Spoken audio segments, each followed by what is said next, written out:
CPI Maoist party అయినటువంటి అభయ్ పేరు మీద ఒక లేఖ అయితే బయటకు వచ్చింది. ఏదైతే గత సంవత్సరం నుంచి జరుగుతున్నటువంటి మావోయిస్టుల ఎన్కౌంటర్ల తీరులో ఏదైతే బలగాలు ఉన్నాయో, బలగాలు కేంద్ర మంత్రి అయినటువంటి అమిత్ షా ఎవరైతే ఉన్నారో వాళ్ళు వెనక్కి తీసుకున్నట్లయితే ఈ ఎన్కౌంటర్లను వాళ్ళు కూడా బలగాలు లొంగిపోయి వాళ్ళ దగ్గర ఉన్నటువంటి ఆయుధాలను కూడా ప్రభుత్వానికి అప్పచెప్తామంటూ ఒక లేఖ అయితే విడుదలైంది. అయితే ఈ లేఖ పైన చాలా అనుమానాలు వ్యక్తం చేస్తున్నారు. ఏదైతే పార్టీ సంబంధించిన వాళ్ళు కానీ బయటకు వచ్చినటువంటి మావోయిస్టులు కానీ చాలా అనుమానాలు ఉన్నాయి. ఎందుకంటే దాని మీద విడుదలైనటువంటి లేఖ ఏదైతుందో దాని మీద డేటు ఆగస్టు 15 విడుదలైనట్టుంది. దాంట్లో ఫోటోతో పాటు ఏదైతే ఇప్పటి వరకు అలాంటి లేఖను విడుదల చేయలేదని అంటూ కూడా వాళ్ళు చెప్తున్నారు. ఏదైతే మావోయిస్టు పార్టీలు ఉంటాయో అలాంటి లేఖలను విడుదల చేసేటప్పుడు కూడా అధికార పార్టీ ఏదైతే ఉందో ఆ సిపిఐ పార్టీ వాళ్ళంతా కూడా చర్చించిన తర్వాతే లేఖలు అనేవి విడుదలవుతాయని అయితే వాళ్ళు చెప్తున్నారు.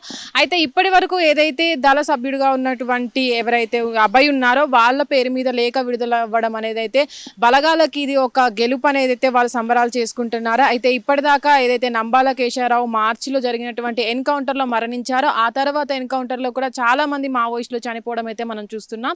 ఇదే మావోయిస్టులు ఇలాగే ఒకరి తర్వాత ఒకరిని ఎన్కౌంటర్లో చంపేయడం ద్వారా మావోయిస్టులు అనేది దాదాపు అంతమైపోయినట్లయితే చెప్తున్నారు. అయితే ఏదైతే హోంమంత్రి అయినటువంటి అమిత్ షా ఉన్నారో 2026 వరకు కూడా ఏదైతే మావోయిస్టులు ఉన్నారో వాళ్ళందరినీ కూడా పూర్తిగా అంతమొందిస్తామని అయితే ఇప్పటి వరకు తెలపడం జరిగింది. అయితే దీనిపైన ఇప్పుడు ఈ లేఖ బయటికి రావడం అనేది చాలా చర్చనీయాంశంగా మారుతుంది. ఇప్పటి వరకు ఇలాంటి లేఖలు బయటికి చాలా వచ్చినప్పటికీ కూడా ఏదైతే ఫోటోతో పాటు అభయ్ ఫోటో ఏదైతే ఉందో దాంతో పాటు ఈ లేఖ ఆగస్టున విడుదలైనా సరే ఇప్పటి వరకు ఎందుకు బయటికి రాలేదు అని కూడా చాలా మంది అయితే విశ్లేషకులు దీన్ని పూర్తిగా విచారణ జరపాలి. ఏదైతే ఎక్కడి నుంచి వచ్చింది, లేకపోతే ఇది ప్రభుత్వం కుట్ర, ఏదో ప్రజలు నమ్మించడానికి మావోయిస్టులు ఇలా బయటికి తీసుకొచ్చారు, బయటికి వచ్చేస్తున్నారని ప్రజలు నమ్మించడానికే ఇలా చేస్తున్నారా అని అయితే చాలా మంది అనుకుంటున్నారు. అయితే ఇప్పటి వరకు ఏదైతే విడుదలైన లేఖ ఉందో దాన్ని ప్రభుత్వం కూడా అసలు ఇది నిజమైన లేఖేనా లేకపోతే ఎవరైనా మధ్యవర్తులు దీన్ని పంపించారా అని కూడా దీనిపైన పూర్తిగా విశ్లేషిస్తున్నారు. ఇప్పటి వరకు ఏదైతే లేఖ విడుదలైందో అభయ్ నంబాల కేశవరావు చనిపోయిన తర్వాత కూడా మావోయిస్టు పార్టీలో చాలా చురుగ్గా ఉంటున్నారు. ఆ తర్వాత కూడా చాలా మంది మావోయిస్టులను బలగాలు మట్టు పెట్టినప్పటికీ కూడా వీళ్ళు చురుగ్గా పాల్గొంటూ ఏదైతే అడవుల్లో ఎన్కౌంటర్లో కూడా చాలా మంది తప్పించుకుంటున్నారు.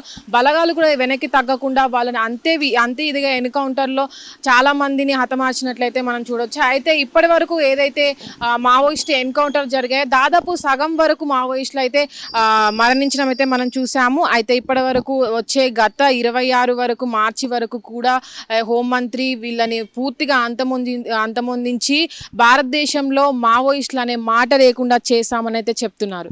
కెమెరామ్యాన్ నరేందర్తో Nagavani, Hit TV, Hyderabad. Hit TV app ఇందులో short news, live news, entertainment shows, movies, digital magazines తో పాటు మీ జిల్లా వార్తలను కూడా ఫ్రీగా చూడొచ్చు. ఇంకెందుకు ఆలస్యం, వెంటనే హిట్ టీవీ యాప్ ని డౌన్లోడ్ చేసుకుని ఫ్రీగా ఎంటర్టైన్మెంట్ పొందండి. Hit TV app. Hit TV app.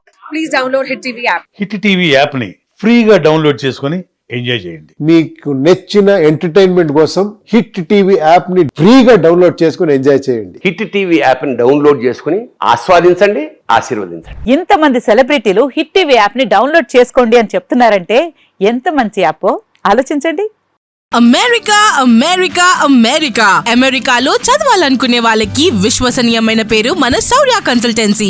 UK లో 1 year masters, UK లో 1 year masters, 2 years work permit up to 5 years visa. Contact Saurya Consultancy. Contact 89851 89851.